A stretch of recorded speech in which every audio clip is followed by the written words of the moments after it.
দেশদ্রোহিতার মামলায়, দেশের বিরুদ্ধে ষড়যন্ত্রের মামলায় সে যেই ধর্মেরই হোক, হিন্দু হোক, মুসলিম হোক, তাকে শাস্তি পেতেই হবে। আমার দেশ, আমার প্রাণের দেশ। এই দেশকে নিয়ে যে ষড়যন্ত্র করবে তার ঠাঁই নেই।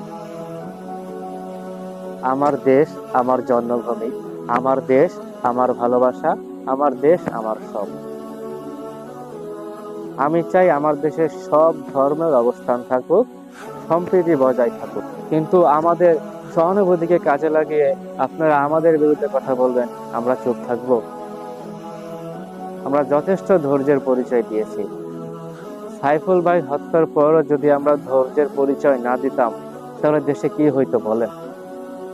আমরা শুধু মিছিল করছি, আন্দোলন করছি, হিন্দুদের উপরে হাত তুলছি, তাদেরকে কাউকে মেরেছি, কিছু করেছি?